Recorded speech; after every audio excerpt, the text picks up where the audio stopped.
No fue un momento espectacular. No hubo multitudes, ni relámpagos, ni una voz audible descendiendo del cielo. Y, sin embargo, algo ocurrió, algo tan profundo, que transformó a un hombre que ya creía saberlo todo sobre Dios. Porque hay una diferencia, silenciosa y peligrosa, entre conocer la fe y experimentarla. Muchos oran, muchos leen, muchos predican incluso, pero pocos atraviesan ese umbral invisible donde la fe deja de ser teoría y se convierte en fuego interno.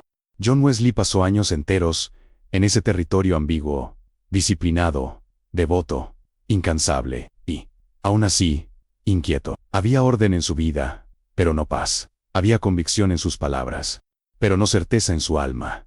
Y esa tensión, esa grieta, entre lo que se cree y lo que se vive, es más común de lo que muchos se atreven a admitir. Hay prácticas que parecen correctas, pero no transforman. Hay rutinas espirituales que tranquilizan la conciencia, pero no despiertan el espíritu. Y hay una obediencia externa que, en el fondo, oculta un vacío que nadie más puede ver. Wesley conocía las Escrituras, las estudiaba con rigor, oraba con disciplina, ayunaba, servía, viajó incluso al otro lado del océano convencido de que llevaba consigo una fe firme, pero en lo más profundo, algo no encajaba, algo no ardía como debía.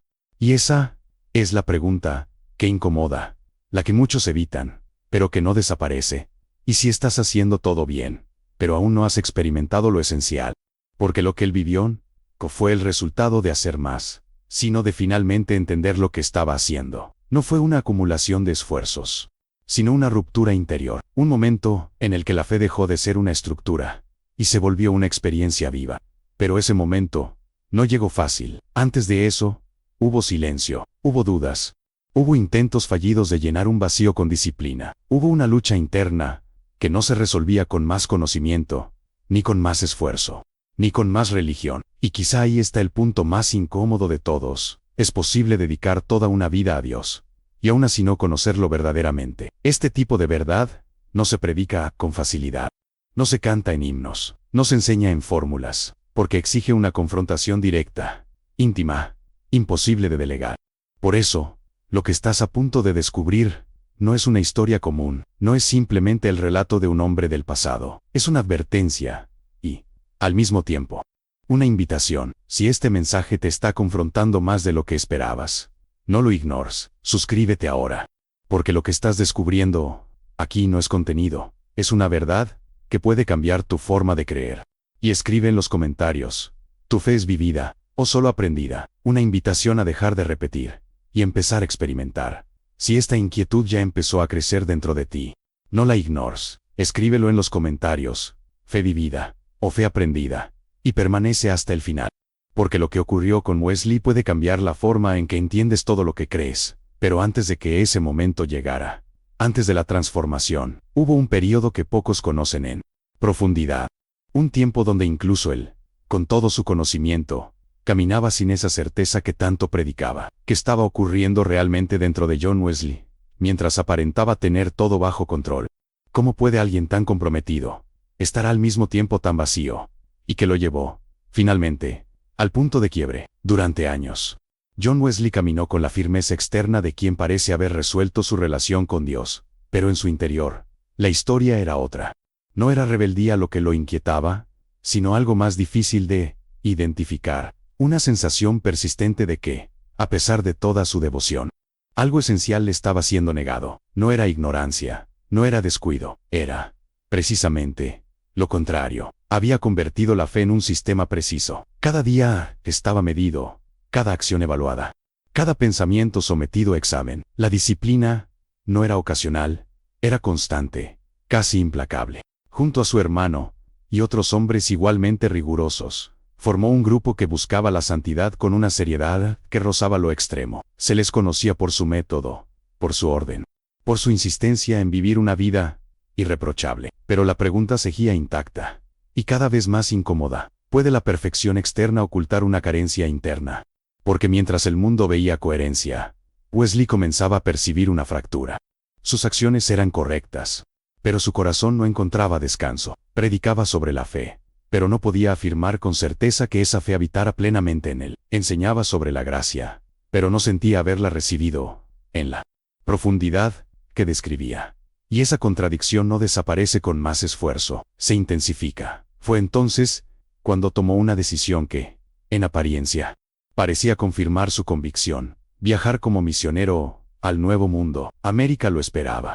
No como un hombre en busca de respuestas, sino como alguien dispuesto a ofrecerlas. Era un paso audaz, cargado de propósito, pero también, sin que muchos lo supieran, lleno de una expectativa silenciosa. Quizá en la acción, en el sacrificio, en la entrega total, encontraría finalmente aquello que le faltaba. Sin embargo, el viaje no sería una confirmación, sería una confrontación. En medio del océano, lejos de toda estructura conocida, algo ocurrió que lo marcó profundamente.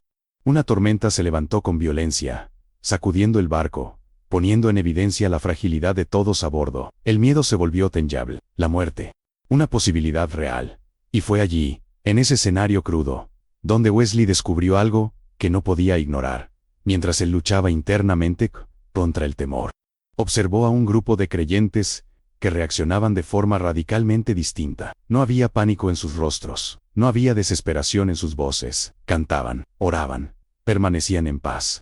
Esa serenidad no era teórica, era real, y esa realidad lo confrontó más que cualquier sermón, porque en ese momento, la pregunta dejó de ser abstracta y se volvió personal, directa, imposible de esquivar. Poseía él la misma fe que predicaba. No bastaban sus años de estudio, no bastaban sus prácticas, no bastaba su compromiso. Frente a la muerte, todo lo que era superficial se desmoronaba, y lo que quedaba era la verdad desnuda, y la verdad era inquietante. No tenía esa paz. Ese episodio no fue el final de su búsqueda, pero sí fue un punto de quiebre silencioso, una grieta que ya no podía ignorar, porque cuando ves una fe viva en otros, una fe que permanece firme cuando todo tiembla, ya no puedes conformarte con una versión incompleta. Hay algo en esta historia que no puedes fingir haber entendido. Si esto está tocando algo profundo en ti, deja tu like y suscríbete. Pero más que eso, comenta con honestidad qué te está faltando realmente. Al llegar a América, las dificultades continuaron. Su ministerio no produjo los frutos que esperaba. Las tensiones aumentaron. Las decisiones se volvieron más complejas. Y, poco a poco, lo que había comenzado como una misión se transformó en una serie de fracasos que lo obligaron a mirar hacia adentro, no hacia sus métodos, sino hacia su alma.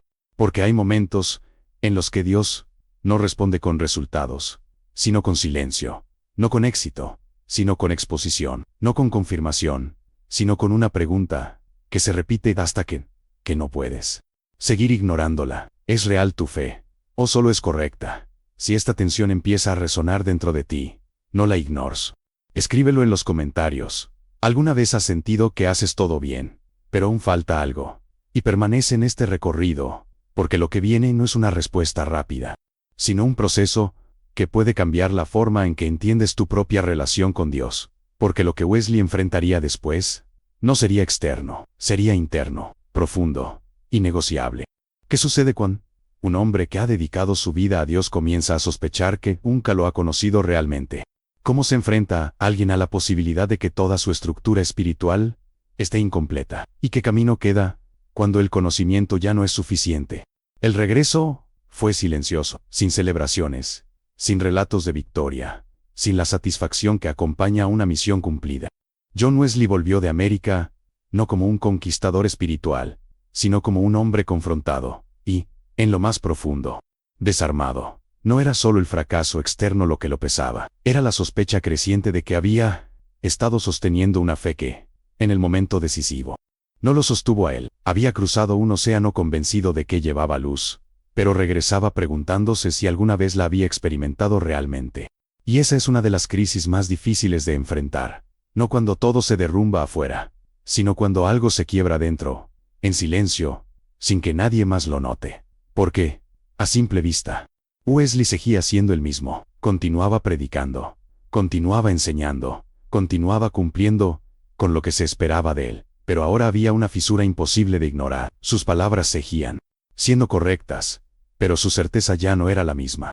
Y cuando la certeza se pierde, todo se vuelve más frágil. Fue en ese estado, ni completamente perdido, ni verdaderamente firme, que comenzó a escuchar a un grupo que, hasta entonces, había observado con cierta distancia. los moravos, aquellos mismos cuya paz, en medio de la tormenta, lo había inquietado profundamente. Había algo en ellos que no podía explicar con categorías teológicas tradicionales. No se trataba de un conocimiento superior, ni de una disciplina más estricta.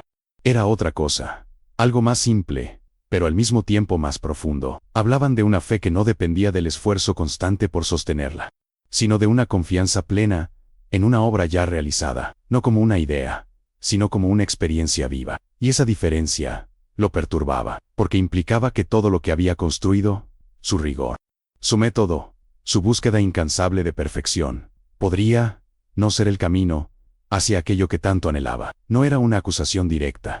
Nadie le dijo que estaba equivocado. Nadie lo confrontó abiertamente. Pero a veces, la verdad no necesita ser dicha en voz alta para incomodar. Se siente, se percibe en la forma en que otros viven lo que tú aún intentas entender. Fue en ese contexto que Wesley comenzó a exponerse, poco a poco, a una enseñanza que desafiaba su estructura interna. No se trataba de abandonar la fe, sino de redescubrir su fundamento. Una noche, casi sin expectativa, asistió a una reunión en la calle Aldersgate, en Londres. No buscaba una experiencia, no esperaba una revelación. Era, en apariencia, una reunión más, un momento ordinario dentro de una vida ya saturada de práctica religiosa. Pero fue allí, en lo ordinario, donde ocurrió lo extraordinario, mientras alguien leía en voz alta el prefacio de Martín Lutero a la carta a los romanos. Algo comenzó a cambiar. No fue inmediato, no fue abrupto, fue progresivo, pero innegable. Una comprensión distinta empezó a formarse, no en su mente, donde ya tenía respuestas, sino en un lugar más profundo, donde hasta entonces solo había tensión. Y entonces sucedió, no como un espectáculo, sino como una certeza. Su propio testimonio lo describe con una frase que ha atravesado siglos. Sintió su corazón extrañamente calentado. No fue emoción superficial, no fue sugestión colectiva. Fue la experiencia directa de algo que hasta ese momento había permanecido como teoría. No sigas escuchando esto como si fuera solo una historia más. Si sientes que esto te está exponiendo, suscríbete y quédate hasta el final, y dime en los comentarios, ¿alguna vez sentiste que tu fe no era suficiente? Por primera vez. No solo entendía la fe, la sentía como una realidad interna. No se trataba de hacer más. No se trataba de esforzarse mejor. Se trataba de confiar plenamente. Y esa confianza lo transformó. La duda que lo había acompañado durante años no desapareció por acumulación de argumentos, sino por una experiencia que dio sentido a todo lo anterior. Lo que antes era carga se volvió descanso. Lo que antes era exigencia se convirtió en respuesta. Pero aquí está lo que pocos consideran. Ese momento no llegó al inicio de su camino, sino después de años de búsqueda, de intentos, de frustraciones, de disciplina sin plenitud. Lo que Wesley experimentó no fue el resultado de una fórmula rápida, fue el punto de ruptura de una vida entera. Si este momento te está confrontando, no lo dejes pasar. Escribe en los comentarios, ¿has vivido alguna vez algo que no puedes explicar, pero que cambió tu forma de creer? Y continúa hasta el final, porque entender lo que ocurrió después es tan importante como el momento mismo, porque la experiencia no fue el final, fue el comienzo. ¿Qué ocurre cuando alguien que finalmente encuentra esa certeza decide vivir a partir de ella? ¿Cómo cambia su mensaje, su misión, su impacto en el mundo? ¿Y qué consecuencias tiene una fe que deja de ser estructura para convertirse en fuego vivo? Después de aquella noche en Aldersgate, algo en John Wesley ya no podía volver a su estado anterior.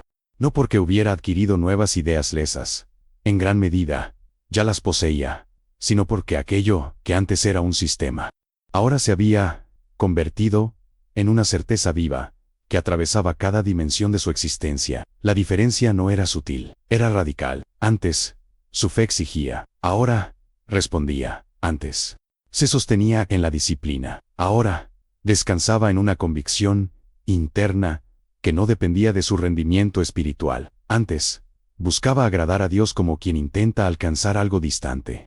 Ahora, actuaba desde la seguridad de haber sido alcanzado. Y cuando esa transformación ocurre, todo cambia. No solo en lo que se cree, sino en cómo se vive, en cómo se habla, en cómo se enfrenta el mundo. Wesley comenzó a predicar de una manera distinta. No abandonó el rigor, ni la claridad, ni la profundidad teológica. Pero algo en su tono había cambiado. Ya no hablaba desde la obligación, sino desde la experiencia. Ya no describía la fe como un ideal elevado, sino como una realidad accesible. Y eso incomoda, porque una fe viva expone automáticamente una fe mecánica. Una convicción auténtica revela, sin necesidad de confrontación directa, todo aquello que es repetición, sin vida. Sus mensajes comenzaron a atraer a personas que no encontraban respuestas en la religiosidad tradicional, hombres y mujeres que habían sido excluidos, ignorados o simplemente cansados de intentar cumplir sin comprender. Y al mismo tiempo, comenzó a generar resistencia en aquellos que veían amenazada la estructura que durante tanto tiempo habían considerado suficiente, porque lo que Wesley estaba encarnando no era solo un cambio personal, era una ruptura con una forma de entender la relación con Dios. No era una nueva doctrina, era una vieja verdad redescubierta, pero vivida con una intensidad que no podía ser contenida dentro de los límites habituales. Muchos van a escuchar esto, pero pocos van a reconocerlo en sí mismos. Si tú eres uno de ellos, demuestra que estás despierto. Dale like, suscríbete y escribe abajo: quiero una fe real. Las puertas de muchas iglesias comenzaron a cerrarse para él. Su mensaje resultaba incómodo, demasiado directo, demasiado vivo. No encajaba fácilmente en los moldes establecidos, pero en lugar de retroceder, tomó una decisión que marcaría el curso de su vida y de la historia. Si no podía predicar dentro, lo haría fuera. Campos abiertos, calles, plazas, lugares donde la religión institucional rara vez llegaba. Allí comenzó a hablar, allí comenzó a compartir, no solo lo que sabía, sino lo que había experimentado. Y multitudes comenzaron a escuchar, no porque sus palabras fueran nuevas, sino porque eran reales, porque hay algo que no puede ser imitado: la autenticidad de una experiencia que ha transformado a quien la comunica. No se trata de elocuencia, no se trata de técnica, se trata de coherencia entre lo que se dice y lo que se vive. Y eso se percibe, pero junto con el impacto llegaron también las consecuencias: críticas, rechazo, acusaciones. Ser fiel a lo que había experimentado significaba, inevitablemente, entrar en conflicto con lo establecido, porque una fe viva no siempre es cómoda, y rara vez es neutral. Y aquí es donde la historia deja de ser solo inspiradora y se vuelve confrontativa, porque es fácil admirar el momento en que alguien encuentra la verdad. Lo difícil es aceptar lo que implica vivir a partir de ella. Wesley no solo experimentó algo profundo, decidió no regresar atrás. Decidió vivir de acuerdo con esa convicción, sin importar el costo. Y ese es el punto que transforma una experiencia en legado. Si esto te está haciendo pensar más de lo que esperabas, no lo ignores. Escríbelo en los comentarios. ¿Qué cambiaría en tu vida si realmente vivieras desde una fe experimentada y no solo aprendida? Y continúa, porque aún queda algo esencial por entender, algo que conecta directamente esta historia con tu propia realidad, porque el impacto de lo que Wesley vivió terminó en su generación. Sigue hablando, sigue confrontando, sigue incomodando. Y la pregunta ahora ya no es solo histórica, es personal. ¿Qué ocurre cuando esta historia deja de ser ajena y empieza a señalar directamente hacia tu propia vida? ¿Es posible vivir hoy lo que él experimentó entonces? ¿O estamos demasiado acostumbrados a una fe que funciona, pero no transforma? La historia podría terminar ahí, con un hombre transformado, una experiencia profunda, un impacto evidente. Pero detenerse en ese punto sería perder lo más inquietante de todo. Porque lo que John Wesley vivió no fue diseñado para ser admirado, sino para ser confrontado. Y esa confrontación no pertenece al siglo XVIII, permanece. Porque, en esencia, la pregunta que atravesó su vida sigue intacta, suspendida en el tiempo, esperando una respuesta que nadie puede delegar. ¿Tu fe es algo que repites, o algo que te ha transformado? Wesley continuó su camino con una intensidad que pocos logran sostener. Recorrió miles de kilómetros, predicó incontables veces, organizó comunidades, discipuló a otros, enfrentó oposición constante. Pero nada de eso fue el centro. Todo eso fue consecuencia. La causa era invisible. Era esa certeza interna que no necesitaba ser defendida con argumentos porque se manifestaba en cada acción. Era esa convicción silenciosa que no dependía de circunstancias externas para mantenerse firme. Era, en términos simples, una fe viva. Y aquí es donde muchos se detienen, sin darse cuenta, porque es posible estudiar su historia, admirar su disciplina, incluso intentar imitar sus prácticas, y aún así perder el punto central, de la misma manera que él mismo, durante años. Estuvo cerca, pero no dentro. La tentación es sutil, convertir la experiencia de otro en un modelo externo que se intenta replicar, sin entender que lo esencial no es la forma, sino la realidad interna que le da sentido a todo. No fue el método lo que transformó a Wesley, no fue la intensidad de sus hábitos, no fue la cantidad de sus esfuerzos, fue el momento en que dejó de sostener su fe y permitió que esa fe lo sostuviera a él. Y eso no se produce por acumulación, se produce por rendición. Pero esa palabra incomoda, porque implica soltar el control, abandonar la ilusión de que todo depende de cuánto haces, de cuánto sabes, de cuánto te esfuerzas. Implica aceptar que hay algo que no puedes producir, pero que puedes recibir. Si has llegado hasta aquí, no fue por casualidad. Algo en esto te está llamando. Suscríbete para no perder lo que viene. Y comenta. ¿Estás listo para dejar de repetir y empezar a experimentar? Y esa tensión sigue vigente hoy. Hay quienes construyen vidas enteras alrededor de la fe, pero nunca se detienen a preguntarse si esa fe ha penetrado realmente en lo más profundo de su ser. Hay estructuras, hábitos, discursos, pero en el silencio, cuando nadie más observa, persiste una inquietud que no desaparece, una sensación de que algo falta, no porque todo esté mal, sino porque algo esencial aún no ha ocurrido. La historia de Wesley no es cómoda porque elimina las excusas, no permite esconderse detrás de la ignorancia, ni de la falta de oportunidad, ni de la ausencia de información. Él tenía todo eso, y aún así necesitó atravesar un proceso que lo llevó más allá del conocimiento, más allá de la disciplina, más allá de la apariencia, hacia una experiencia. Si has llegado hasta aquí, no es casualidad, algo en esta historia ha resonado, aunque sea de forma leve, y esa resonancia merece ser escuchada. Escríbelo en los comentarios, no como una respuesta automática, sino como una declaración honesta. ¿Dónde estás realmente en tu fe? ¿En la repetición o en la experiencia? Y si esta historia ha removido algo dentro de ti, suscríbete y permanece. Porque este no es el final, es el inicio de una conversación que puede cambiar la dirección de todo lo que creías firme. Porque, al final, la pregunta no es qué hizo Wesley, la pregunta es, ¿qué harás tú con lo que ahora sabes? ¿Seguirás construyendo sobre lo que siempre has hecho, o te atreverás a buscar aquello que no se puede fingir? Es posible que hayas estado tan cerca, y aún así no haber cruzado ese umbral. Y si ese umbral está delante de ti ahora mismo, ¿vas a ignorarlo, o vas a dar el paso? La historia ya fue contada, pero la decisión sigue abierta.